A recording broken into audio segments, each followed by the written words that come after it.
So I represent American Swan. American Swan was created combining the best values of America, which made America into what it is today. I'm talking about the values of 60s, 70s, and 80s, which created the Fortune 500 companies in America, and the beauty and aesthetics of Swan, which is a divine bird in the Indian mythology as well. It was created for a gap in the Indian market, which is about authentic, affordable, accessible, casual wear, which normally, most of the consumers depend on international brands for trends and fashion sense. So from that perspective, American Swan was created with the best of global inputs. We operate a design studio in Europe, so our designs are done in Europe. And we manufacture with the best of boutique manufacturers in India who cater to the best of American and European brands.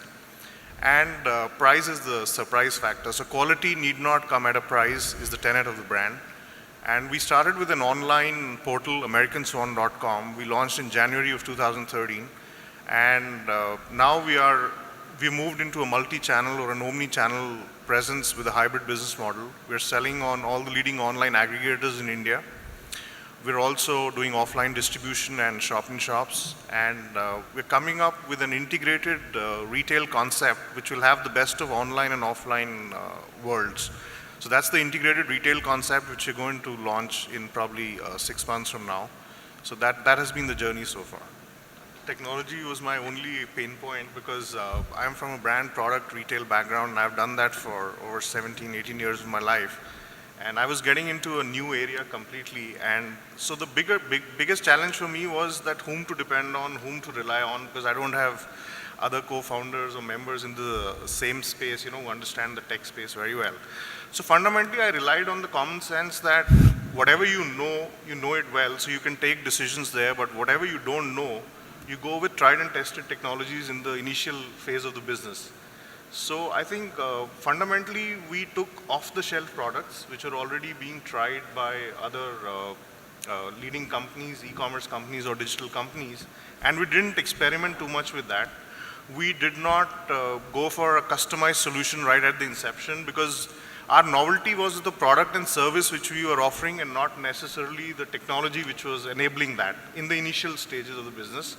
We wanted a differentiation more from a design and a UI perspective and a navigation perspective and a consumer experience perspective rather than a technology perspective at the initial stage of the business.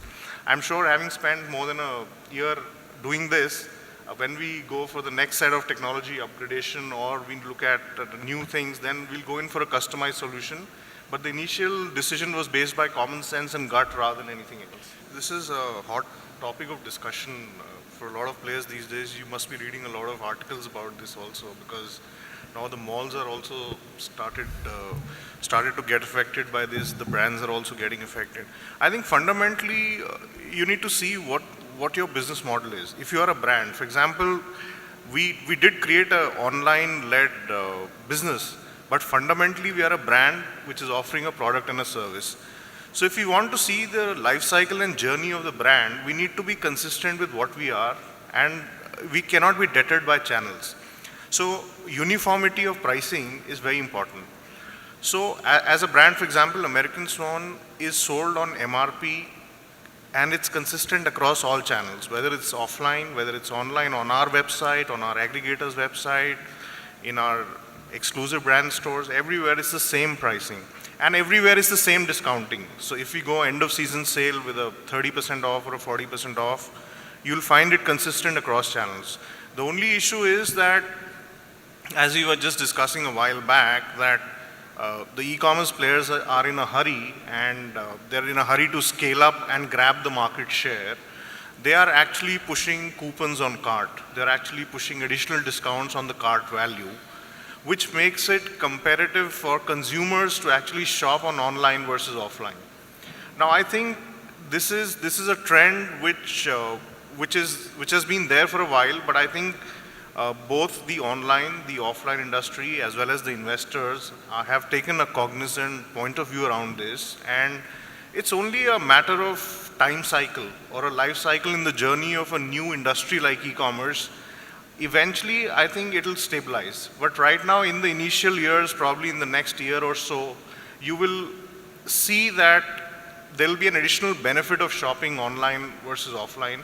But as a business, if you're running a branded business which is led by a brand, a product or a service offering, it is in your long-term interest to take care that you're keeping a uniformity across channels and you're not trying to differentiate between channels. Telecom revolution started, but then most of it moved towards mobile.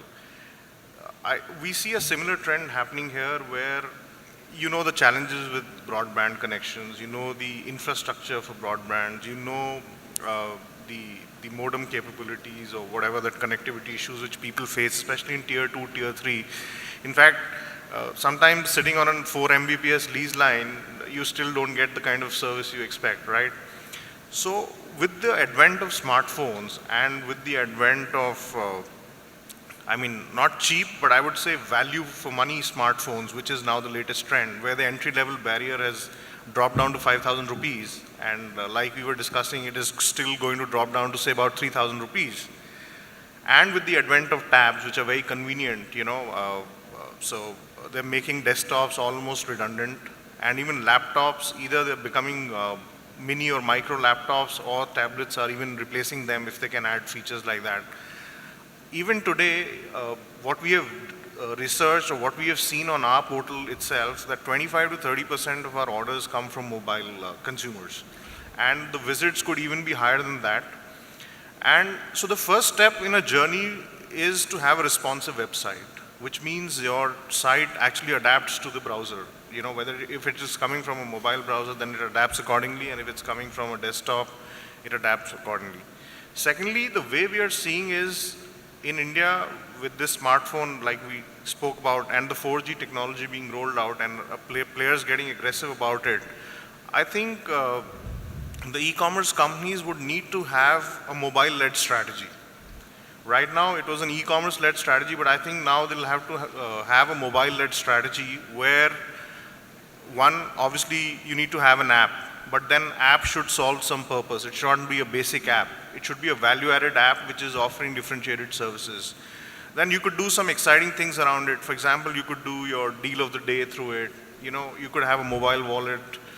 There are a lot of innovations which can be done that side. Plus, everybody does not have the time to browse through your entire catalog. So you could have your most visited pages or your most common links or most feasible links which are there in that mobile site, which is your M-dot version of your site, where it's a faster checkout, more convenient, more navigation-led, and more adaptable to the mobile system. On top of that, I think, like we were talking about seamless integration of the online and offline. So there are a lot of opportunities that side, which can come in handy. So you can run your loyalty programs. You could have geo-targeting apps, which actually, if you have an offline presence, if you are in the vicinity, it directs you to the nearby store, and it also gives you an incentive to visit that store. So these are some of the innovations which can come in handy, but I'm pretty sure that now the next thing we're all going to be talking in the next year, if we meet at the same forum, is m-commerce. I'm pretty sure of that. See, I think the first thing from a fulfillment perspective is your tie-ups with the service providers as to how many PIN codes you're servicing, and obviously an updation of that. Plus, I think the fundamental reason for e-commerce industry being driven in India is the advent of cash on delivery. I don't think e-commerce would have taken off without cash on delivery. And there are a limited number of service providers who give 100% cash on delivery PIN codes, basically. So, okay. So cash on delivery is a subset of your entire PIN codes, right? So first thing is as a business, is to get your mapping right as to how many PIN codes you're servicing, and out of which how many are COD serviceable. And then when a consumer is actually filling in details, he can actually check out whether a COD service is available for that particular PIN code or not, or whether a shipping is possible for that particular PIN code or not. Also, fundamentally, we're all aware that most of the e-commerce players are giving a 30-day return, without any questions asked. So there are approximately, the industry average, I think, is about 20% of returns, which is actually a pain for the e-commerce players. The third thing is I won't say But the reality is, all of us are aware that the pace with which infrastructure should have grown in India in the last decade has not kept pace with the way it has happened outside India, especially in China and other mature markets. So there are infrastructure issues. So the kind of investments which should have happened in logistics have not happened to that pace. Okay. Plus, there are a few players who are actually holding a larger chunk of that market. Some of the players are very known names, so they don't care. They're expensive. Plus, fuel is expensive in India, so there are additional fuel charges. There are COD collection charges. There are all kinds of charges. So it's not, as a percentage of sales, it's still way, way higher than what it should be. Secondly, from a serviceability perspective, except the Indian Postal Service, which service all the pin codes in the country, I think even the best player is offering a service which is about 3/4 of that. And that too, the time zones vary. So there is a 1-day delivery, there is a 2-day delivery. It can even extend up to 7 days depending on which part of the country you're talking. So it's not very robust. And from a consumer perspective, the biggest challenge is that there are obviously customers who place an order and then they refuse to accept a shipment, right? These are some of the pain points of e-commerce. They say, oh, we just did it for trial, or we just did it out of curiosity, or we were just playing with the browser and stuff like that. That's the price you pay. Yeah. So that's been the pain that side, but at the same time, I think with the advent of players like GoJavas of Jabong, and Flipkart has also started a service whereby they are providing service to other smaller e-commerce players or offline players. Now their commitment and service levels and fulfillment rates, I think, are better than the organized players in the industry. And if they can expand their network to cover more pin codes, I think that will be a gradual shift which we'll see in times to come.